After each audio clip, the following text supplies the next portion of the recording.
Okay, so what I want to know is why more people don't realize how broken this Titan is. It's an LMG, but it's like a two-shot. I don't know if it's been like this for other CODs. It hasn't felt like it. It sure didn't feel like it for World War II. But this LMG feels disgusting. But anyways, what's going on, guys? My name is JackTheBus, and welcome back to a brand new video. Today, I kind of wanted to talk more. I said this in a previous video that I was going to talk a little bit more on it. My strategy for getting the easiest headshots for camo unlocks, and yeah, just pretty much how I do it. So I found a bunch of little strategies you can use. The hardest is going to be SMGs, but I'll get a little bit more into that. If you are new to the channel, be sure to sub and hit that big boy bell so you don't miss the daily Black Ops 4 uploads.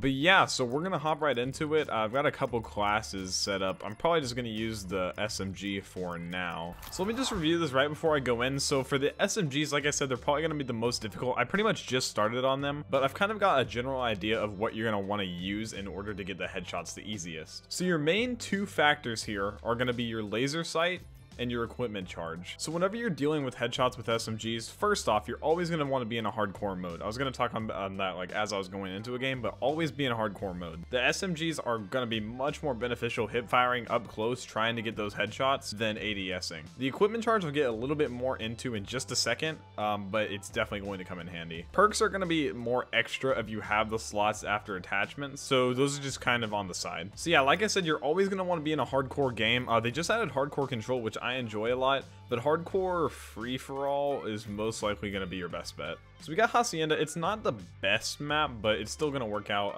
as far as the specialist goes. Okay, so we loaded in. So what you're going to do here is you're either going to run Ajax or you're going to run Prophet. Typically, I pretty much just run Prophet. You can run a couple others, like Recon is really nice with the Vision Pulse, but it doesn't come up that often. Torque can be okay if you catch someone out. But in the end, Prophet and Ajax are going to be your best bets, but I typically just run Prophet. The thing about Prophet is with the equipment charge, you're going to have your R1 up more often, which is going to be your Seeker Mine, and it's basically going to keep people right in place for you to walk up and just headshot them, right? Just like that. So like I said, the laser's probably going to be more beneficial for you in terms of close quarter combat, especially with the SMG. This isn't going to be the best map for an SMG, especially because it has a lot of long, narrow spaces, but we're still going to give it a shot here. Oh, hello. Okay, for some reason I ADS there, but like I said, it's going to be your best bet if you're facing someone just like that to just not ADS, because in time, just jumping and headshotting is going to be much easier, especially with a laser sight. Okay, so for part 2 of this, easy peasy. For part 2 of this is the Seeker Mine. Now, we're going to hope this bad boy catches some people out, but like I said, we have the equipment charge in case it doesn't, and we get it up much more often, so we're going to find someone. Hopefully, oh, looks like it found someone, and they are stuck. And we got that free, easy headshot because they're standing still. And like I said, guys, this has worked out for me so much because it literally keeps enemies in place, and it's just so nice.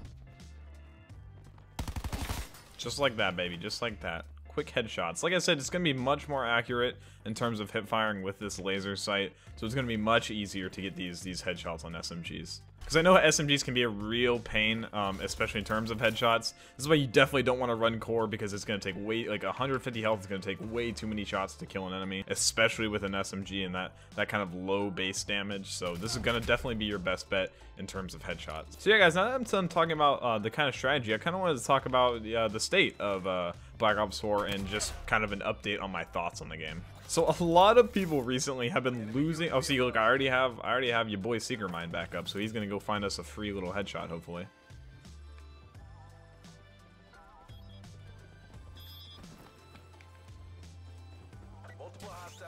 So he found someone, and boom, just like that, free, literally a free headshot every single time if it catches them out. If they see it before or they can pull it off in time, then it's no big deal. I mean, that's why we have the equipment charge, so we get it more often, but it's so easy just like that to just like destroy someone. So we'll see how long exactly it takes for it to come back up, but it shouldn't be more than like 2 lives, hopefully. So a lot of, like I said, a lot of people have been kind of up in arms about this whole 20 hertz server issue in terms of Black Ops 4 and the multiplayer. And I mean, I get where people are coming from, but they've explicitly said, you know, they're doing this in order to preserve stability in terms of servers, and that they're slowly ramping it back up. I mean, it can't be argued. It's like, oh, hey, it's a AAA game, it's a AAA launch, it should be like full server, full capacity at launch.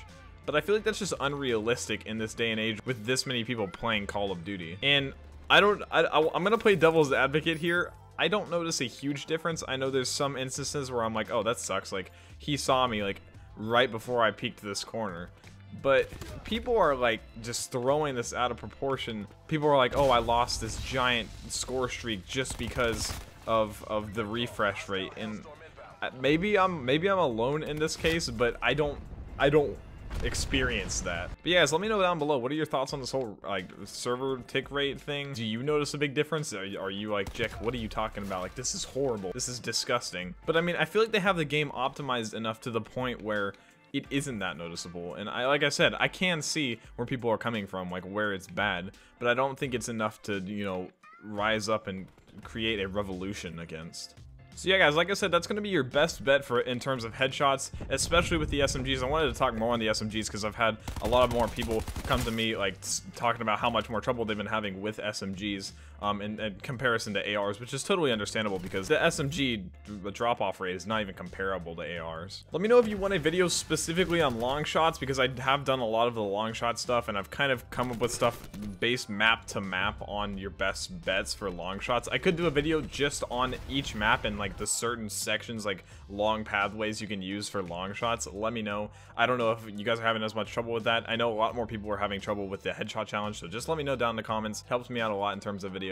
Let me know what you think of these kind of cutcom videos. I know I've been doing a lot of these recently in terms in comparison to like tutorials and stuff. Like, this is kind of like a cutcom tutorial like mashup, so I mean, that's kind of cool too. So I'm definitely down to do both of these styles of videos, either or. I mean, I'm still kind of trying to find my place in terms of Black Ops 4. I'm enjoying making these videos, and I hope you guys are enjoying them as well. I do miss live streaming, and I do plan on coming back to live streaming eventually, whether that be on YouTube or Twitch. So just follow me on Twitter at RealJackTheBus. I always update you guys on like my plans for everything, what I'm doing. So yeah, guys, that's gonna be it for the video. Like I said, if you have any more questions or comments, just let me know down below. I'll try and answer them as best as I can. Make sure you drop a like on the video. Let's shoot for 25 likes. And yeah, guys, I'll catch you in the next one. Peace.